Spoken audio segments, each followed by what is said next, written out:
جو بھی مکاتب فکر ہیں جن کا تعلق، جن کی شناخت اور جن کا عنوان انڈو پاک سب کانٹیننٹ بر صغیر پاک و ہند کی نسبت سے بنا ہوا ہے، تھوڑی دیر اس سے باہر نکل آئے۔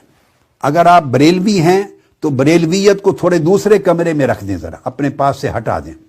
اگر آپ خود کو دیوبندی کہتے ہیں تو دیوبندیت کو ایک تھوڑی دیر کے لیے اٹھا کے دوسرے کمرے میں رکھائیں۔ اہل حدیث اور سلفی کہتے ہیں تو اس کو بھی ایک طرف رکھ کے آ جائیں۔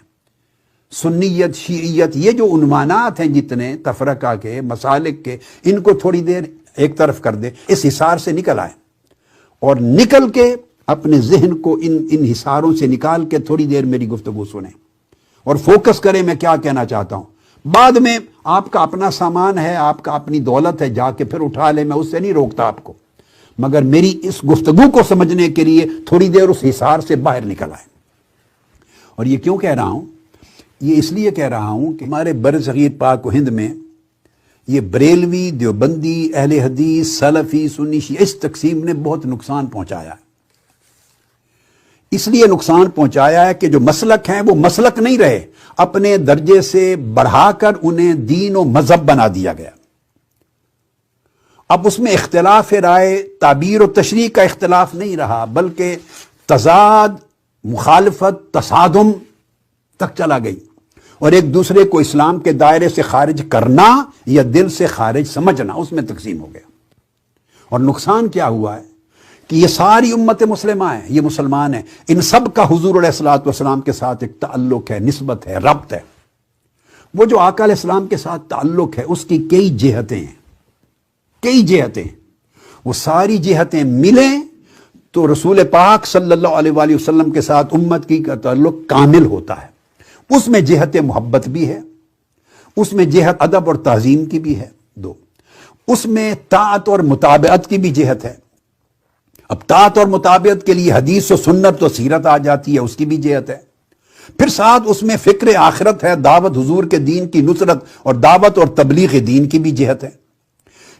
اللہ پاک نے قرآن مجید میں فرمایا فَالَّذِينَ آمَنُوا بِهِ وَعَزَّرُوهُ وَنَصَرُوهُ وَاتَّبَعُوا النُّورَ الَّذِي أُنزِلَ مَعَهُ، وہ لوگ جو ایمان لاتے ہیں اور ساری کائنات سے بڑھ کر محبت کرتے ہیں، وَعَزَّرُوهُ، اور سب سے بڑھ کر ادب، تعظیم اور تکریم اور توقیر بجا لاتے ہیں، وَنَصَرُوهُ، اور حضور کے دین کی فکر کرتے، دعوت دیتے، نصرت کرتے، مدد پہنچا کے فروغ دیتے ہیں، وَاتَّبَعُوا النُّورَ، اور جس نور کو آقا علیہ السلام لے کر آئیں اس کی متابعت کرتے اور اطاعت کرتے ہیں۔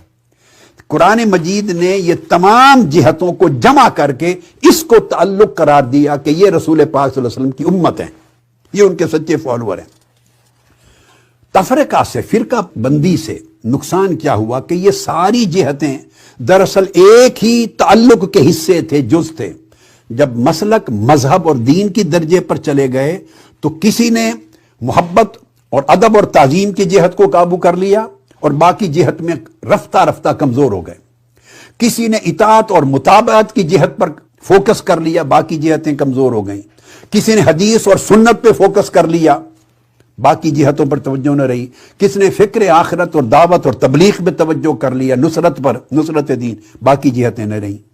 اس کا مطلب یہ نہیں ہے کہ ایک امر کو پہ ترجیح دینے والے دوسرے کا منکر ہے۔ منکر کوئی بھی کسی دوسری جہت کا نہیں ہے، مگر جب آپ ایک پر فوکس کر دیتے ہیں تو دوسرا ایسپیکٹ، کئی جہتیں آؤٹ آف فوکس ہو جاتی، ان کی اہمیت عملاً کم ہوتی چلی جاتی، ان کا مزاج اور ان کا ذوق کم ہوتا چلا جاتا۔ اس طرح پورا تعلق بالرسول ٹکڑوں میں بٹ گیا اور دین چھوٹے چھوٹے ٹکڑوں میں بٹ گیا۔ اگر یہ تفرقہ نہ ہوتا اور مل بیٹھتے ایک دوسرے سے تو ہر ایک کے پاس کچھ اچھائی ہے۔ جن کے پاس محبت اور ادب اور تعظیم کا فوکس ہے، کتنی بڑی اچھائی ہے، ایمان کی اصل ہے۔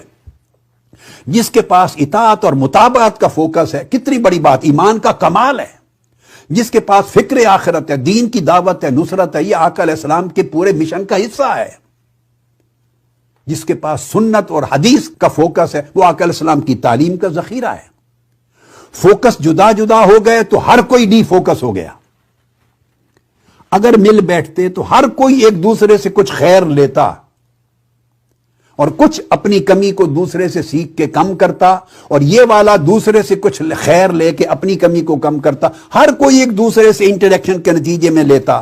سلف صالحین ایسا ہی کیا کرتے تھے، مگر یہ طرز عمل ختم ہو گیا۔